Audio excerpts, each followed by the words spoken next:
Morning, we've been highlighting a family-friendly Halloween event. Carbondale Great Pumpkin Race takes place this Saturday at 1 in the afternoon. Brooke Slyer is live now with a look. Yeah, good morning, Evie. And just for viewers at home to know, that race again will be taking place this Saturday at 1 on Mill Street. So that's the location that you're going to want to go to. And join me one last time this morning is Marcia. So Marcia, for those viewers who are just tuning into the morning show, go ahead and tell them what this pumpkin race is all about. The race is actually pumpkins racing down a hill. We put wheels on pumpkins with axles that go through the pumpkin. That's the rules. And then the racers are lined up and start at the top of the Mill Street Underpass hill. Let them go. Excuse me. And they roll down the hill, and the first one down wins. And all cheaters are smashed if they're caught, so that adds an added element to it. It's lots of fun. And there's still time for people to go ahead. This is a day of registration to make those pumpkins and participate in this free event. Yes. Registration's at 1. The first heat is at 2. And it's just so much fun. The creativity of the decorated pumpkins is worth coming out to see. And then really quickly, what are the prizes for people, for those winners out there, besides the bragging rights? Besides the bragging rights, the winner of the final heat wins a trophy, and they win a $100 cash. And then we have a special race people pay $10 to get into, the Mayor Branding Grand Prix, and people win $250. That's a timed race. That's a serious race. The big bucks right there. Well, we want to give a demonstration of what it's like for the cheaters. So we're going to go ahead and step out of the way and see what this pumpkin smash is all about. We have Amari and Megan joining us one last time. Hello. Are you ready to smash a pumpkin? Okay. Try number 2. Okay, well, I'm still trying. Take it out.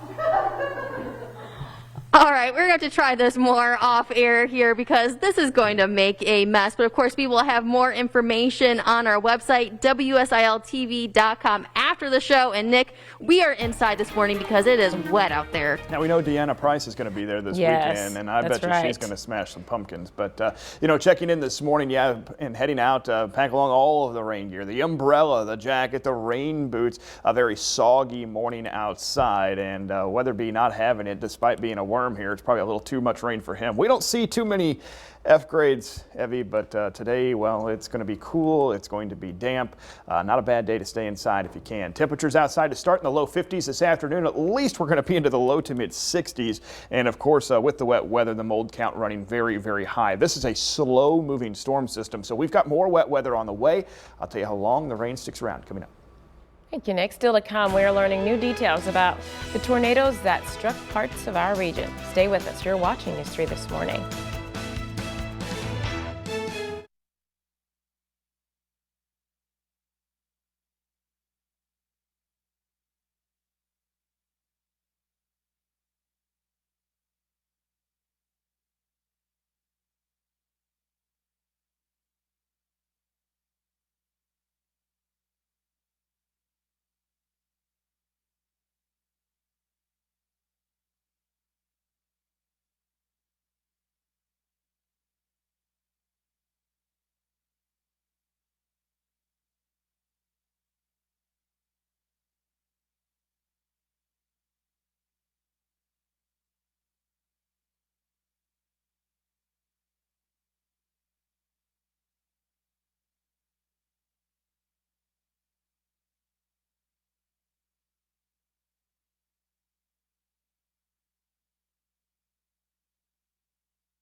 Well, the National Weather Service has confirmed 6 tornadoes touched down Sunday evening in southeast Missouri and southern Illinois. One EF3 passed through Fredericktown, Missouri. It had maximum winds of 140 miles per hour and traveled more than 16 miles. A second traveled through Coffin, Missouri to St. Mary, Missouri, and then on to Chester, Illinois. That tornado traveled more than 40 miles. 2 EF1 tornadoes touched down in Iron County, Missouri, and another in Perry County, Missouri. Southern Illinois also saw an EF0 tornado in Washington County near Richview. Well, a local community is pitching in to help in the aftermath of Sunday's storms. Chester Emergency Management says they have a lot of supplies for anyone impacted. Now they have tarps, rakes, shovels, totes, and first aid kits. To request any of these items, well, you can contact the Chester EMA at 618-826-507. And just into the newsroom, Ameren is reporting a power outage on Division Street in Carterville. There's no word on the cause of the outage. According to Ameren's outage map, power is expected to be restored around 10 this morning. And now let's find out if there are any warm-ups coming up this weekend, or is it just going to trend down? I know there's rain. Yeah, you know, these soggy mornings are tough to wake up, and of course the cooler weather not helping by any means, but tracking a lot of wet weather for the next couple of days. Slow-moving storm system now tracking out of the plains and into our region, continuing to watch some rain bubble up from the south. Already watching one round of heavier rain move through parts of southern Illinois, and another batch moving through western Kentucky, and just now crossing the Ohio River into southeastern Illinois. So get ready. We've got a lot of wet weather in store for us here on a Thursday. In fact, this afternoon, the breeze will be pretty strong out of the south and east. At least today, temperatures still into the low to mid 60s. Now tomorrow, we get on the backside of that storm system. It wraps in some cooler air. We're still going to be tracking some showers and temperatures about 10 degrees cooler. So Friday's probably the worst of the days. In fact, probably the worst day of the week, in fact, to be outside. The good news is most of the rain is going to clear out of here for the weekend. Live view from Carbondale right now, and rain continuing to fall there. 51 degrees and winds right now out of the east and running about 9 to 10 miles per hour. And there's all the wet weather. We've already watched one batch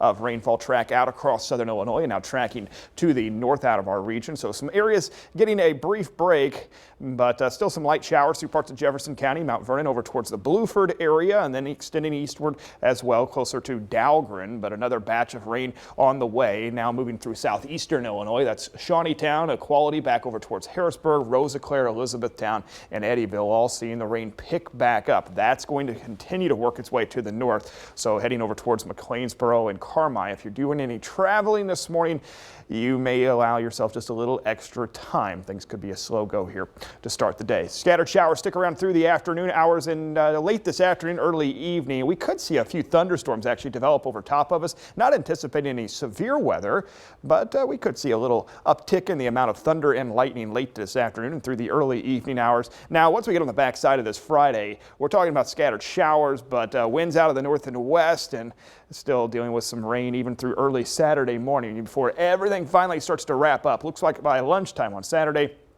the rain will be coming to an end. And we're still on average expecting about an inch overall across much of the region. So as far as the rain goes, well, the next couple of days, very, very soggy. Again, by lunchtime on Saturday, most of the rain starts to clear out of here. I know that there were some plans. I know Marion, one of those towns, that planned on doing some trick-or-treating Friday evening. A lot of communities now starting to push that back to Saturday because at least the rain will be out of here. Mid-50s Saturday evening.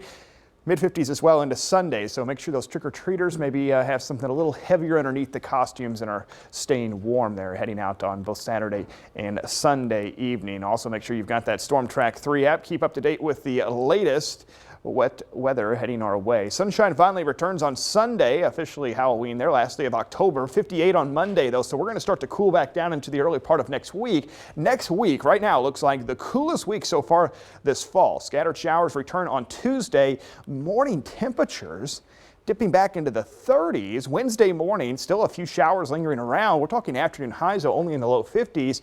And possibly towards the end of next week, morning temperatures could be very close to the freezing mark. So we could be talking about some frost for a lot of folks. All right, it's time for viewer photo of the day. Evie, Lori sending us a beautiful picture. I believe this is taken on Rend Lake. Look at the colors there in the sky.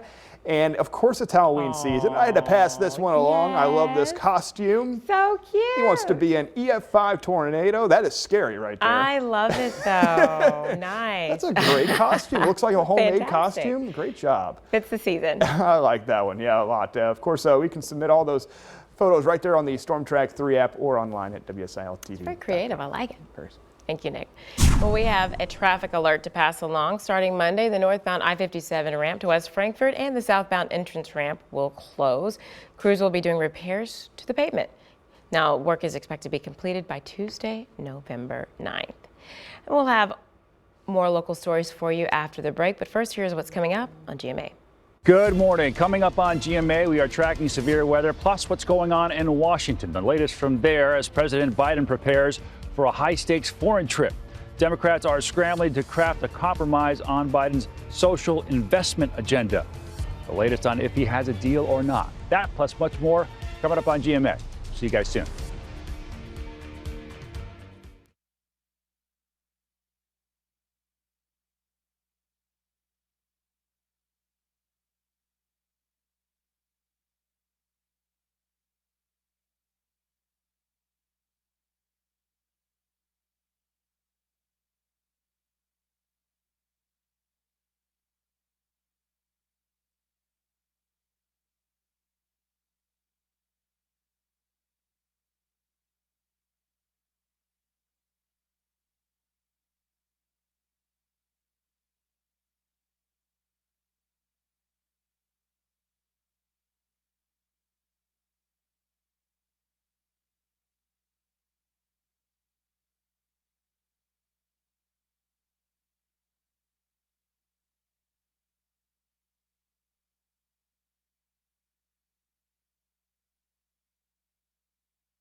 Well, recapping our top stories, a mother in Trigg County is charged with abuse after hiding her infant's dead body.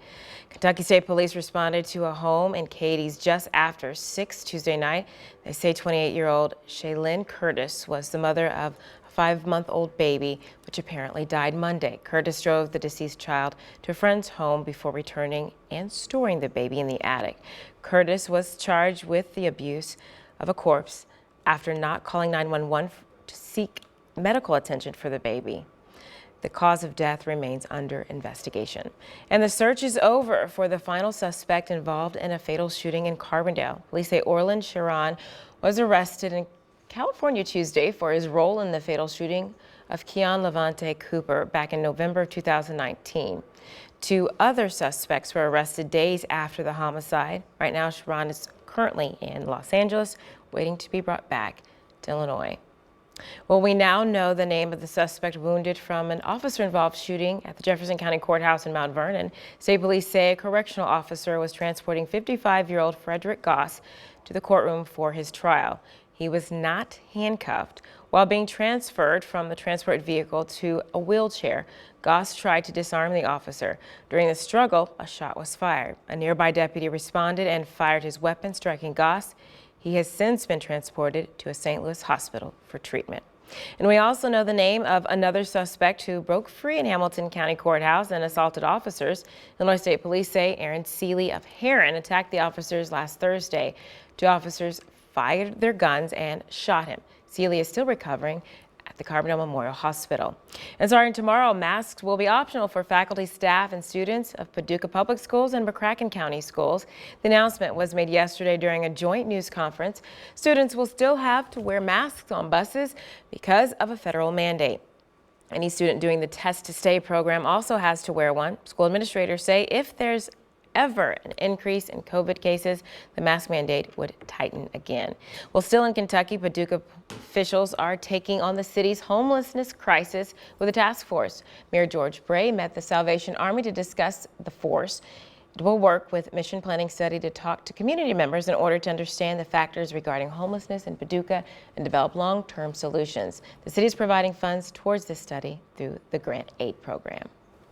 And a good Thursday morning, quite a bit of wet weather to begin the day, continuing to track quite a bit of rain moving into the region. In fact, temperatures into the upper 40s and lower 50s. So heading out, make sure you've got all the rain gear handy. Right now, the heaviest rain tracking into southeastern Illinois, right on top of Harrisburg, El Dorado, over towards Equality, Shawneetown, and Ridgeway, all picking up on some pretty good rain and getting ready to move back into the McLeansboro area very shortly. That will continue to work its way to the north and northwest. Widespread rain through the morning hours. However, by this afternoon, still some hit and miss scattered showers, maybe a couple thunderstorms, especially towards the late part of the afternoon and early part of the evening hours. At least temperatures today into the low to mid 60s, not too far away from our average highs for this time of year. Tomorrow, though, still tracking a lot of scattered showers, and temperatures will be quite a bit cooler.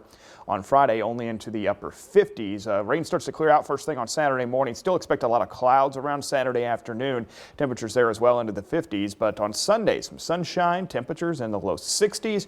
Much cooler, though, towards the end of next week, Evie. We could be talking about frost possibly by Thursday morning. Frost. Yeah. Oh, my gosh. Well, get ready, I guess. We'll see you back here at 7:23 with more news and weather. Have a great day. Stay bundled up.